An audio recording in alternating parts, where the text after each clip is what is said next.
Show him how I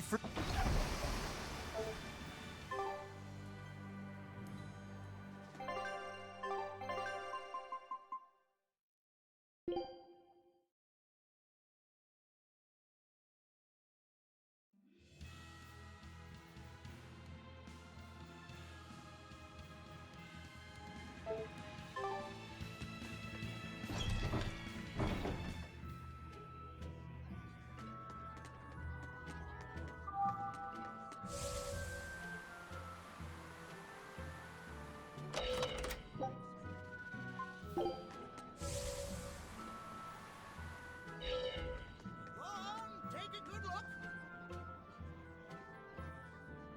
Sturdy leather goods at a fair price.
Watch, and I'll show you my rangetsus.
I guess a dragon was a bit much to take on, even for the Reaper. You should get some rest. We all should. I'll just get the crew started on readying the ship for our next departure. All right, you go do that. Laphicet, you should get some rest too. I'm fine. It's more important that I focus on finding an actual Therian this time. I'm going to take another try at sensing the Earth Pulse points.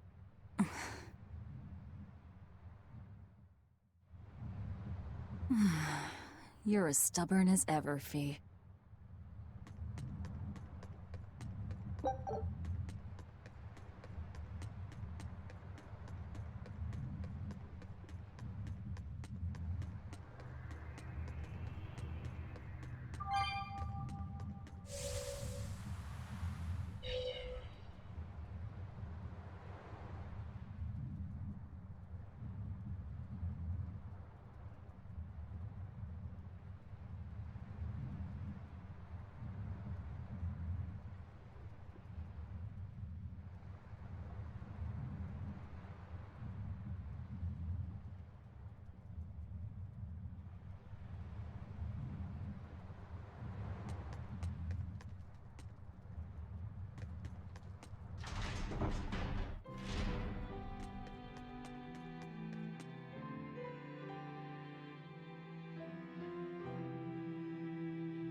It's all thanks to you that construction of our hideout is proceeding so smoothly. About that retractable ventilation shutter, please, let me make a new one.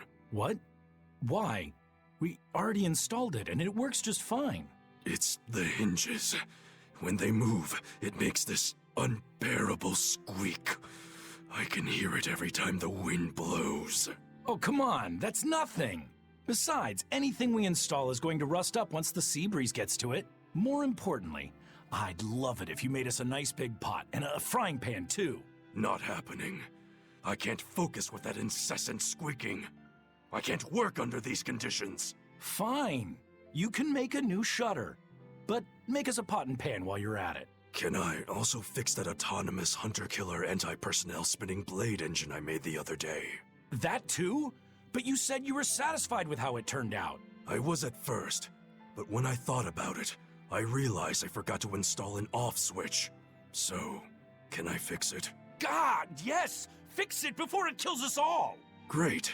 Okay. Shutter first, then... Spinning death machine first!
The oldest known map of the world was made by...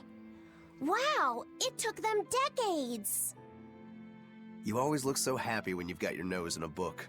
What's so interesting about the one you've got there? It's a book about surveying. When I read it, I can imagine myself traveling afar and making maps of the world. It sounds like so much fun. I know just how you feel. I know Magilu and the others don't understand. But I just can't help but feel excited when I think about us completing a map of the entire world. It's the thought of treasure that gets me more fired up. Obviously, there's treasure waiting to be unearthed too, but that's more of a bonus on the side. Crossing uncrossable oceans, going to lands where none have gone before. The voyage itself, the dance with death, these things hold value greater than that of any treasure. Ah, adventure! Truly the romance of the quest we call life. Laphicet, you had a map, didn't you? The one you dropped when we first met? It's a world map I got when I was with the Abbey, but I only checked out the places really close by. I could hardly call it adventure. There's more to adventuring than visiting far-off lands and sailing stormy seas, you know.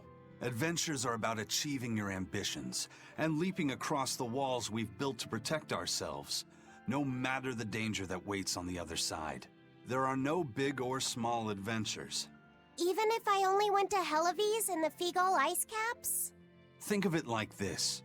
When you sneaked out of town without the Abbey noticing, when you walked the land and compared it to your map, how did that make you feel? It was scary, but fun. Exhilarating. Then it was an adventure. The map you made within yourself is a treasure that's only yours. Wow, my very own treasure!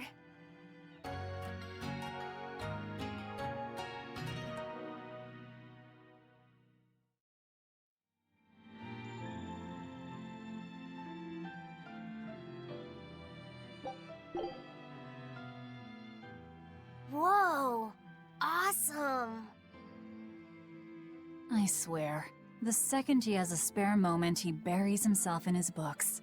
Knowledge opens up bigger worlds. I imagine that back when Teresa was bossing him around, reading was a fun escape, an adventure in and of itself. What's up, you guys? You're reading a pretty hard book there, aren't you? This? It's about dinosaurs. It says that long before humans were around, these huge creatures ruled the world. There are so many different kinds, like tyrannosaurs and triceratops and brachiosaurs. They're all so cool. They look like dragons to me. They look similar, but dinosaurs couldn't live inside volcanoes, and they didn't do well in the cold either. But they were crazy huge and strong. Nothing else could even compete with them. I bet they would have made for great sparring partners. I think this Gigantospinosaurus might be my favorite. Those two huge points jutting out from both sides of its body make it look just like you and your two swords. Actually, it's also known as the dual-bladed dragon. Wow, it really does sound like a perfect match for me then. Okay, so if they weren't dragons, what were they? They look a lot like lizards. Maybe they're like my ancestors or something. But you used to be a human.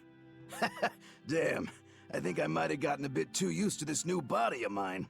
I wonder if their tails can fall off too.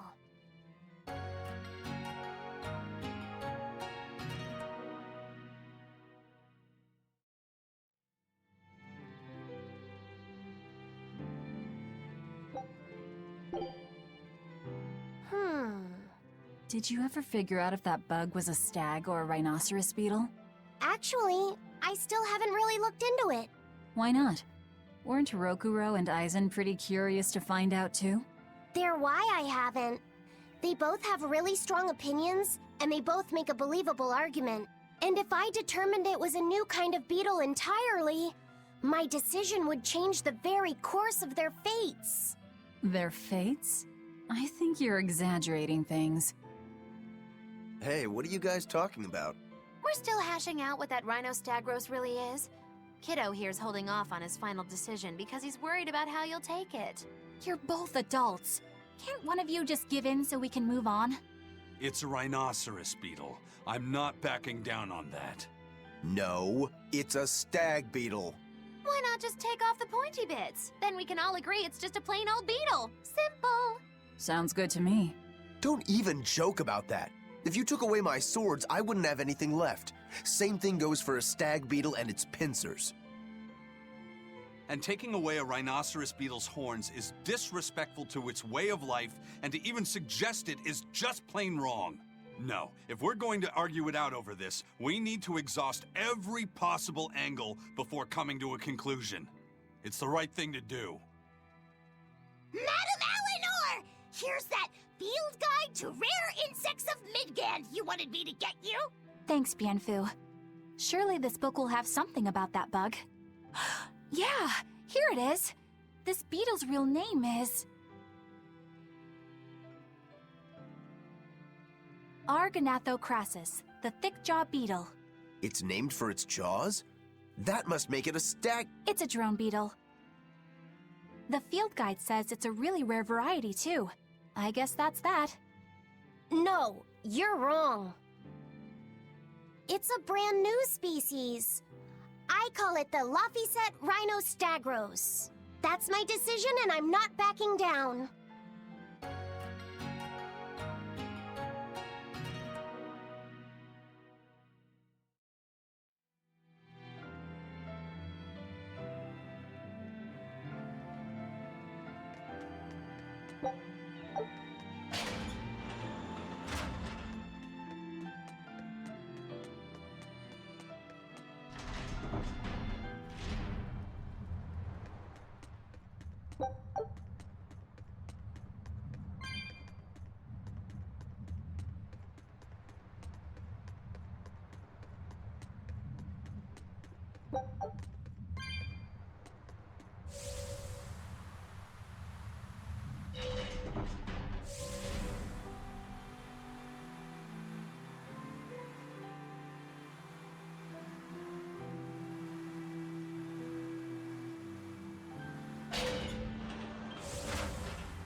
Don't push yourself too hard now, Laphicet.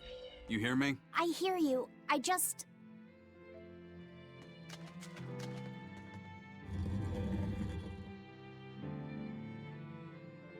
told everyone I could find the Therians, but I've only sent us to the wrong places.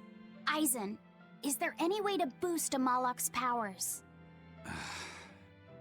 I guess it's okay for me to tell you this. The majority of Malakim today have their consciousnesses sealed away to be used as mere tools for the exorcists. But originally, Malakim were beings who received prayers from people, and in return bestowed their blessings upon nature and mankind. So you're saying that when humans pray to a Moloch, the Moloch receives great strength? Yes. In general, at least. Some Malachim, like me, buck the system and bring about misfortune rather than divine grace. Oh, that's unfortunate. But who would ever pray to me? Maybe you didn't lead us to any Therians, Fee, but it's not like we came back empty-handed. We found Orichalcum to use against Shigure, and we also learned we can hold our own against a dragon. Velvet. So where should we go next, Fee? Northgand! There's a big Earth Pulse point north of Helivis! Works for me. Eisen? We can leave whenever you want. Doesn't matter to me.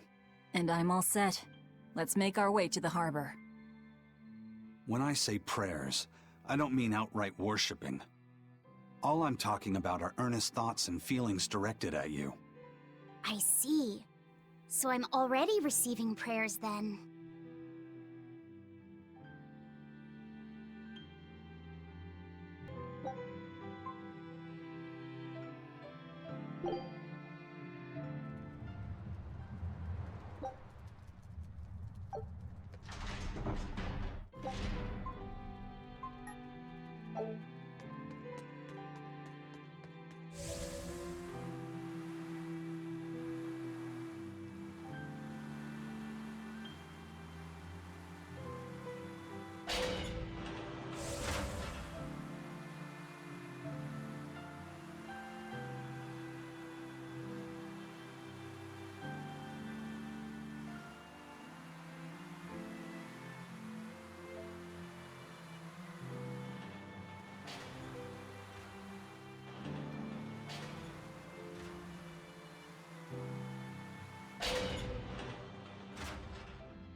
Our next target is north of Helivis, near the Faldes ruins.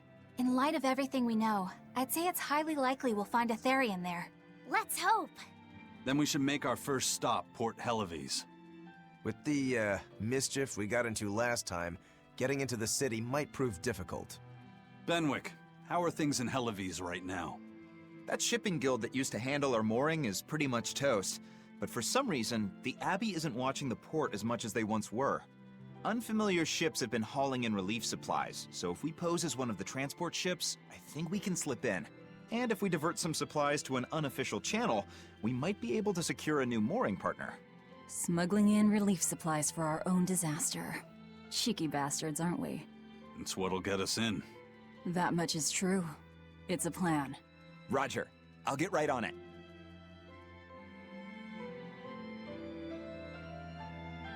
Hey, Eleanor. Abbey exorcists don't pray to their tethered Malachim, do they? You mean something besides our oaths? An oath is a magical formula that grants you power in exchange for binding you to a rule, right? Yes, though that is simplifying it a bit. When Malachim receive human prayers, they bestow their blessings upon people and nature. Eisen told me that we Malachim grow stronger when humans pray to us. Prayers and blessings? I've never heard of that. I used to think the same way as the other exorcists. Malachim are merely tools that allow us the use of arts. Yeah, that's what I figured. But Innominat is different. The exorcists all worship him. They have faith in his mighty power. And not only that, the people of this nation pray to the Empyrean for salvation, just as Artorias instructs them. Ah, I get it now. See the wheels turning, do you, kiddo? Huh? Artorias founded the Abbey within the existing Church of the Empyreans, so that he could direct the people's thoughts towards Innominat, so that even while they lionize Artorias as their savior, they are made aware of Innominat's presence behind him. Everyone starts believing in Innominat. The prayers of the entire world go to him, becoming his power. After the centuries-long decline of Empyrean worship, he becomes stronger than anyone today could imagine. The pieces do fit.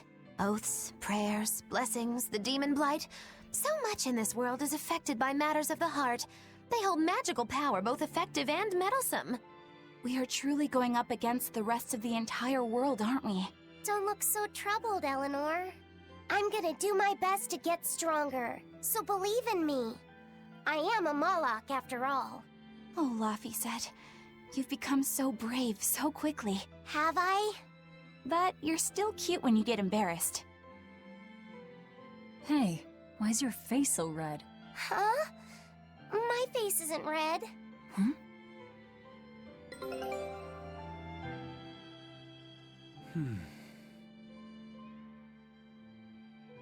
Hey, Eisen. What's it feel like to get a letter?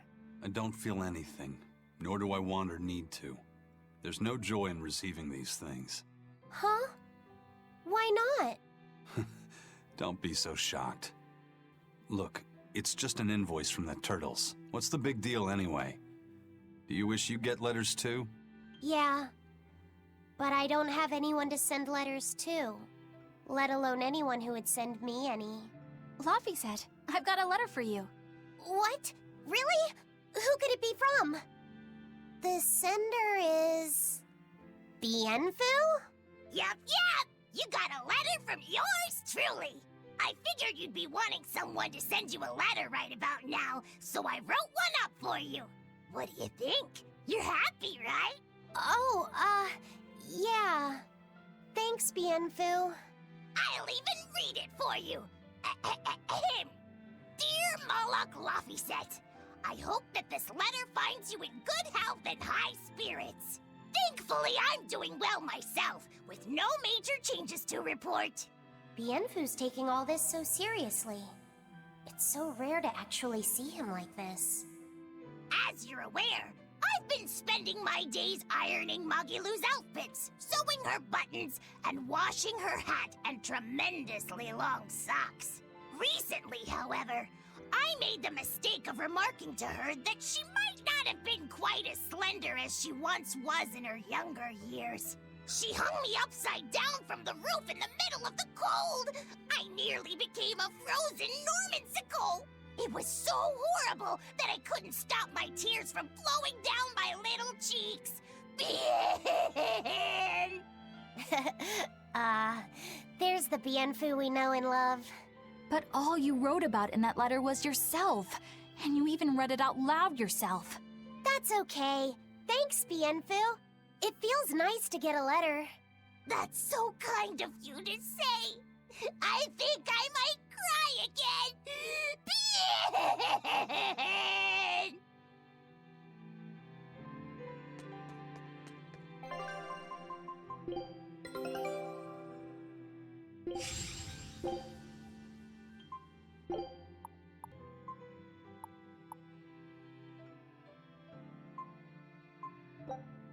Scout ship setting sail.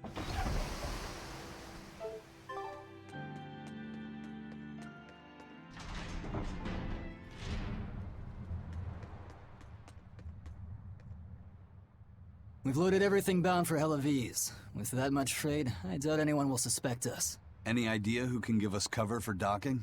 Not anyone in particular, but recently the power and influence of the Helaviz Fishermen's Guild has caught my eye. The Fishermen's Guild, huh? Let's bring them some extra relief supplies. Fuel, drink. And as for the drink... 12-year-old amber draft. The sailors of Helaviz have an eye for the stuff. You heard that from Dial, I take it. He's got a sharp eye. He took a bottle in payments, but I say we turn a blind eye to it. We thought we were the best at this kind of thing, but having him around has been a real eye-opener. Okay, but tell him if he takes a second, he'll pay for it. Eye for an eye. Aye, aye. I'll keep an eye on him so that he doesn't sneak off with another bottle.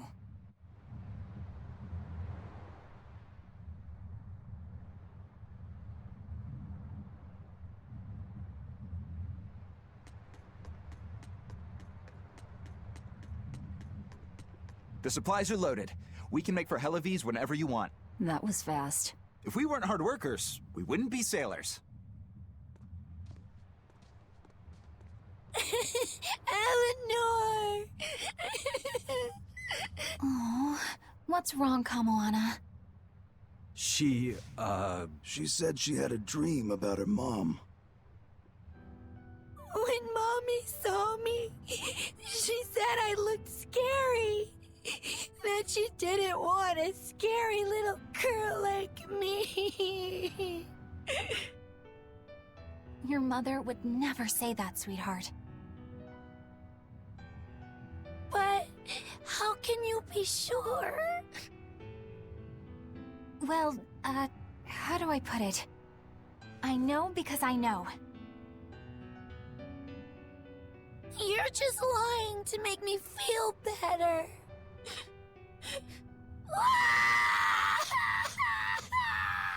Aw, Kamawana, don't cry.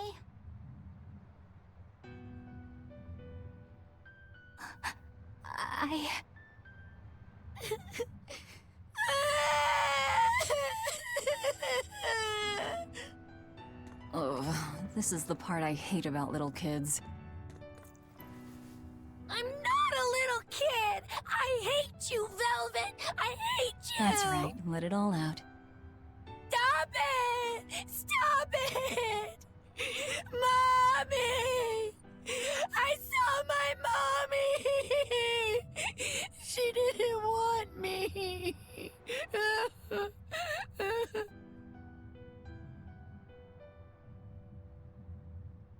She managed to cry herself to sleep. They're not rational creatures. Sometimes you just gotta let them cry it out. You seem used to it. I guess you could say that. Luffy usually kept himself together when he was younger. But when he was really little, he had times like this every now and then. And on that note, let's take off all we can. My liege, Dial, I leave Kamoana in your care. I'll do what I can, but kids as sweet and honest as her are harder to deal with than corrupt bureaucrats. An outlaw prince and a talking lizard are no replacement for a mother.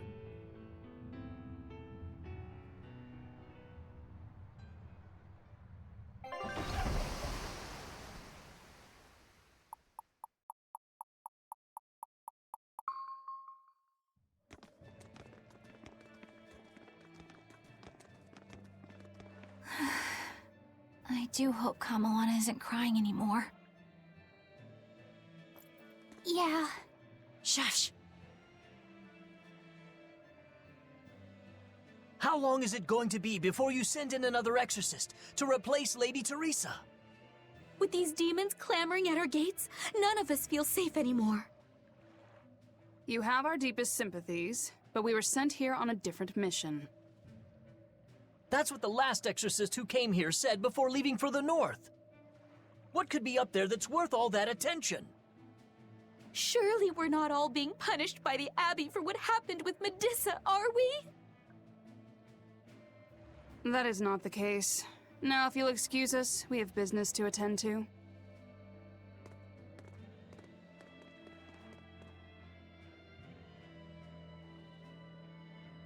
So the exorcists are just passing through town and heading straight north. Odd.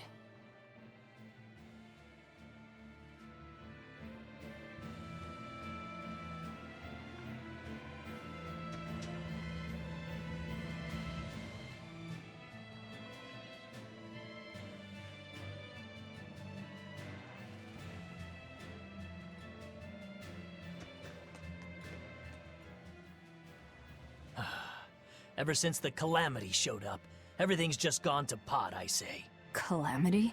What do you mean? I mean the demon who barged in and made a mess of our fair city. She's a nasty creature of pure evil, with an arm that eats anything that gets in her way. Haven't you heard of her? The Calamity's been rampaging across the whole kingdom, not just here. Scant few have seen her and survived. Huh. You don't say. After the Calamity raised our ships and our port, the shipping guild fell apart, and our trade routes got poached by other ports. It's bad. The town relies on trade to make ends meet. People are abandoning the city, and our streets are no longer safe. Not to mention the demon blight spreading again. Just the other day, a little kid turned into a demon. Just like that. What a world!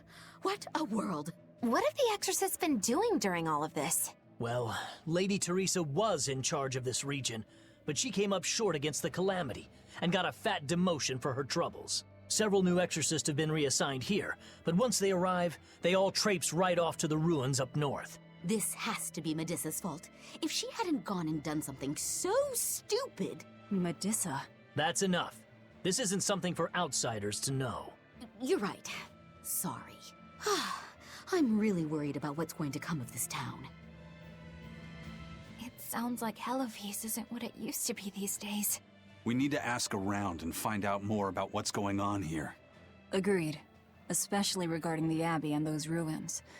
I'm also curious about this Medusa woman.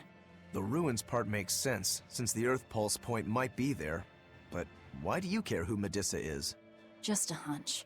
Something tells me she's worth looking into. You're not gonna look into this Calamity chick? She sounds like a real terror. Yeah, I think I'll pass. I already know plenty about what makes her tick. Are you all right, Madame Eleanor? Don't let those people get you down. I'm fine. Thank you for your concern. But could you not do that thing where you blow air on me to dry my tears? All right, I'll just pat your head then. That won't be necessary either. But really, things are in a terrible state. The town burned, the guild ruined, the abbey all but gone. It won't be a functioning port for some time. You can't fault them for being upset. They had it real good here until we came along. Those Hellavesians were like spoiled children. How so? Hellafeast was once a tiny fishing village.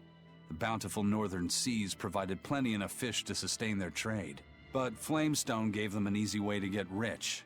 And once they got a taste, they abandoned their old craft. And now they're paying the price. But I've heard that the cooling temperature has covered half the northern sea in ice drift, making fishing much more difficult. But the drifting ice carries tiny organisms, enriching the waters where it melts. The fish should be more plentiful than ever. I suppose you may have a point.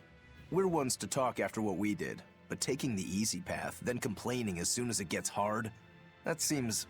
Spoiled, yes. You said it, Laphicet. I think my appetite's getting a little overindulgent, too. That's not a bad thing. Just means you're healthy. Giant squid come to these waters in this season. Should I ask Benwick to fish some up? Yeah, and some normal octopuses, too. This calamity is... us, isn't it? Well, we've been waging war with the Abbey everywhere we go, and now we're about to take it to a new level. If we pull the next Therian off of the Earth Pulse point, it'll likely be Kamoana's village all over again. The same devastation? Ooh, I wonder if there's something worse than Calamity that they can call us. This is no laughing matter. People turn into demons in part due to their own malevolence. It's not like they're entirely innocent. But if there's someone out there who's being forced to act as Inominat's mouth, like Kamoana was, isn't saving them the right thing to do? I cannot argue with that, but... You don't have to worry. I'm the one who will devour the barrier. And I'm the one who will do what needs to be done.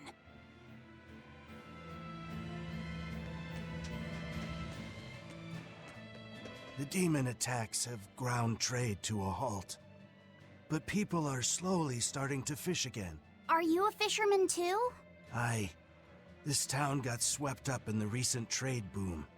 But back when I was a young lad, this was a fishing port through and through. Ever since the shipping guild took over the docks, all of us fishermen got muscled out. Making this a commercial port has helped the town grow. But a lot of people weren't so happy with the guild. It's too bad everyone couldn't just work together. Once money gets involved, people change. That's true no matter what age you live in. The people know it's the ones making the money who lead the charge. But we follow anyway. It's human nature. I hope everyone changes their minds once we start rebuilding. But who knows what will happen.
Eloise is different now, isn't it? Maybe, but you've changed too. True. When I first met all of you, I never could have imagined I would go on such a journey. I could barely even think then. But then Velvet let me keep this compass. And Aizen and Rokuro taught me to be myself. They certainly did. And look at Dial. He's a regular part of the Von Altia's crew now. Even Restless Bienfu and Grimoire are now part of our merry band. Yep. Hey, aren't you forgetting someone? Oh, and the prince and his hawk, and Kurogane and Kamawana are with us. Listen, I've got more part in this tale than any of them. Hush. Whatever I'd say, you'd say it doesn't matter to you. At last you begin to understand me. Magicazam!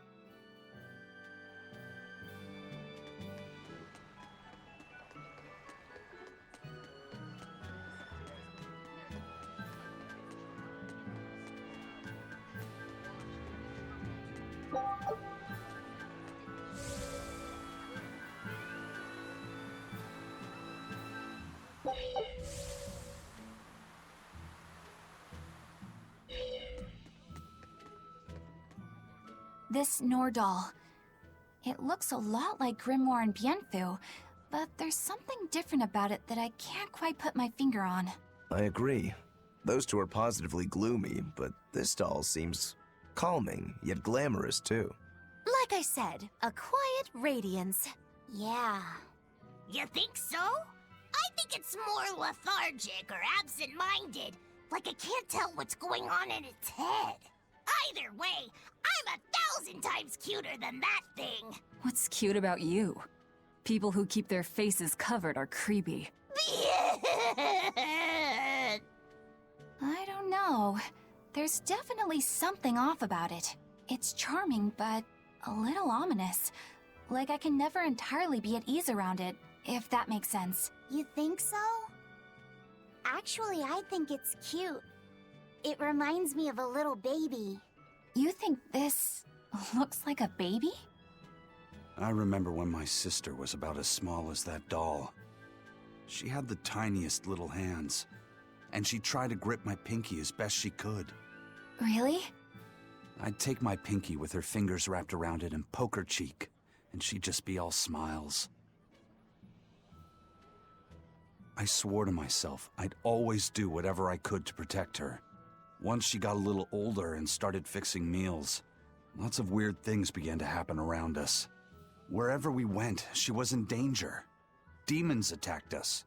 A dragon tried to kidnap her. That's when I first realized what it was that I carried. That the cause of all my sister's pain was my blessing, my Reaper's curse. So, you left her behind and went on your search for a way to break the curse. Right. And that's when I met Eifried. It was from him that I first heard about the Nordals. He thought the stories about them were all just baseless rumors. I guess we'll never know for sure unless we gather them all. But What is it?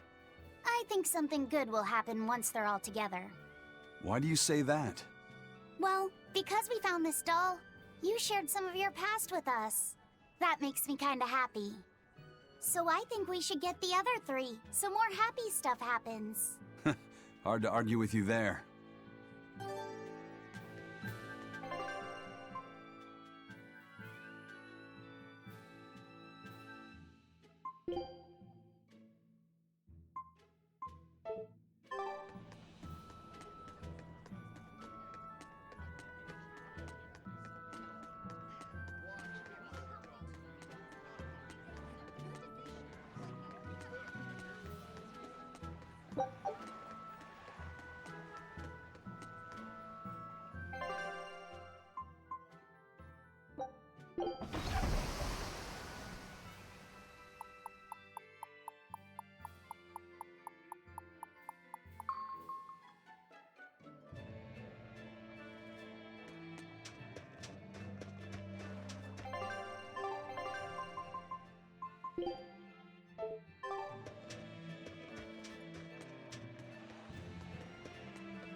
First it was the sailors, and then even a small girl caught the demon blight.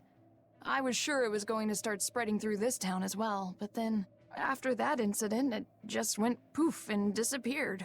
I guess I was expecting a little more after hearing how contagious it was. I wonder what really causes it. Who knows? I heard of this one village in Eastgand where everyone caught it at once. It wiped out the entire town. I hope the Abbey develops a cure quickly. I can't wait for the day where we can live without fear.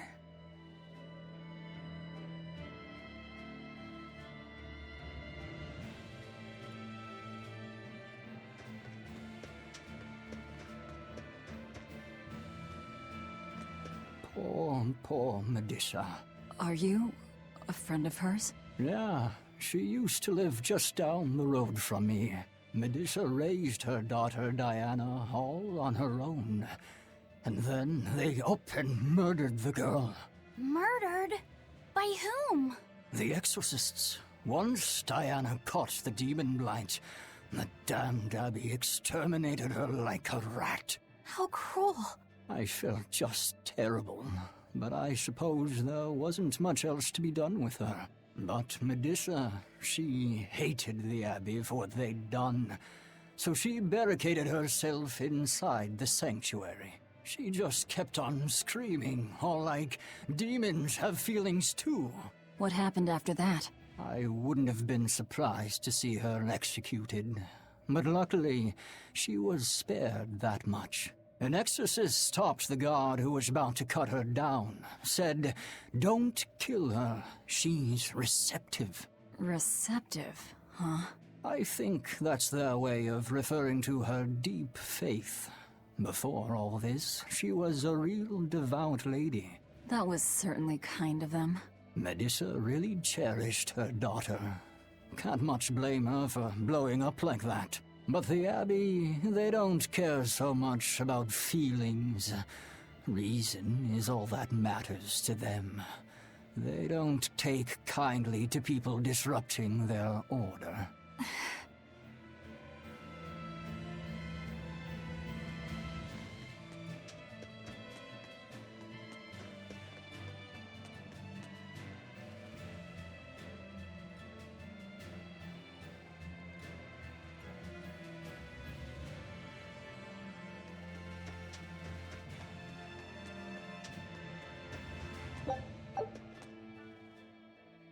Hey, do you mind if I ask you a few questions? Sorry, I'm busy. Try someone else.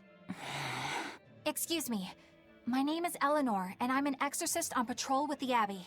I was wondering if I could solicit your honest opinion about how this town is being run.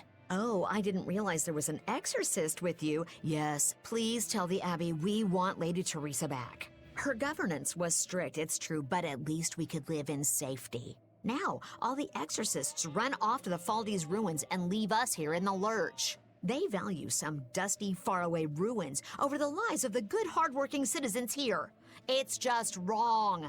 We've always been cooperative with the Abbey's demands, and now this is what we get in return. I see. The Abbey appreciates your, candor. I'll pass your comments on to my superiors.